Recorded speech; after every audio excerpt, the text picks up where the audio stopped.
dito may nagbigay sa akin ng Bible. Ayan.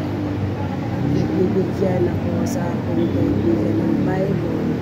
Kasi parati kami nagtalakayan dito about Bible. Mga katanungan na hindi mo alam. Nandito natin nakikita sa Bible, no? Kahit Katolik ako, ayun, tinatanggap ko yung kanyang bigay para magkaroon din ako ng alam sa aking sarili at matutuklasan natin yung tunay na kalagayan ng sa Bible. Kahit na kulang tayo sa mga pananampalataya tayo, pero may kulang pa rin tayo. Kaya ito, binigyan niya.